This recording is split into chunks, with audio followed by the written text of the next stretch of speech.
আসসালামু আলাইকুম শ্রোতা বন্ধুরা, আমি আতিকুর রহমান স্বাগত জানাচ্ছি আপনাদেরকে এডুকেয়ার কানাডা চ্যানেলে। কথা বলছি কানাডার আলবার্টা প্রভিন্সের এডমন্টন শহর থেকে। আশা করি আমাদের এই ভিডিওটি আপনাদের ভালো লাগবে। এটি একটি ইনফরমেটিভ ইমিগ্রেশন সংক্রান্ত ভিডিও এবং যদি চ্যানেলটি ভালো লাগে অবশ্যই আপনাদের ফ্রেন্ড ফ্যামিলির সাথে শেয়ার, সাবস্ক্রাইব এবং লাইক করবেন। আমরা ইমিগ্রেশন সংক্রান্ত অনেক ভিডিও তৈরি করব এবং এগুলি সবগুলি আপনাদের সাথে শেয়ার করব যেন সবাই উপকৃত হতে পারে। সেজন্য সবার সাথে অবশ্যই লাইক, সাবস্ক্রাইব এবং শেয়ার করবেন। ধন্যবাদ এবং আসুন আমরা আমাদের আজকের ভিডিও সম্পর্কে জেনে নেই। আজ আমরা আলোচনা করব কিভাবে আপনি কানাডায় নেনি ওয়ার্কার হিসেবে কাজের অনুমতি বা ওয়ার্ক পারমিট পেতে পারেন। যারা কানাডায় নেনি ওয়ার্কার হিসেবে কাজ করতে আগ্রহী তাদের জন্য এটি একটি চমৎকার সুযোগ। তাহলে চলুন বিস্তারিত জেনে নেওয়া যাক। প্রথমেই বলি, কানাডায় অনেক পরিবার রয়েছে যারা নেনি বা শিশুদের দেখাশোনার জন্য কর্মী খোঁজেন। এর ফলে নেনি ওয়ার্কারের জন্য অনেক কাজের সুযোগ রয়েছে।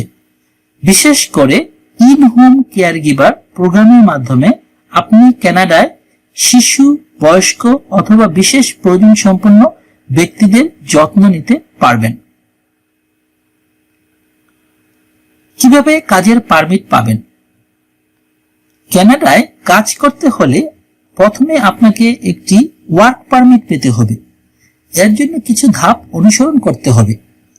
প্রথম ধাপ হলো কানাডায় একটি নির্ভরযোগ্য নিয়োগকর্তা থেকে চাকরির অফার পেতে হবে।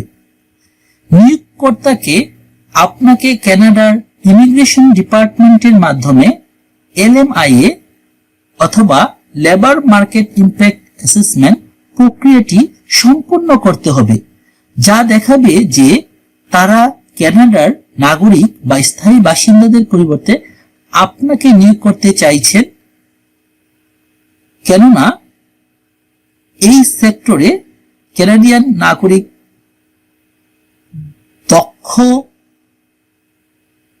যোগ্য অ্যাপ্লিকেন্টের শর্টেজ রয়েছে। আসুন এবার আমরা জেনে নেই আবেদন করার কি কি যোগ্যতা প্রয়োজন হয়। এখন আপনি হয়তো ভাবছেন আবেদন করার জন্য কি কি যোগ্যতা থাকতে হতে পারে। প্রথমত আপনার ন্যূনতম মাধ্যমিক শিক্ষাগত যোগ্যতা থাকতে হবে। দ্বিতীয়ত ইংরেজি বা ফরাসি ভাষা, যাকে ফ্রেঞ্চ ভাষা বলা হয়, তার দক্ষতা থাকতে হবে, যেটি কানাডার অফিসিয়াল ল্যাঙ্গুয়েজ বা ভাষা।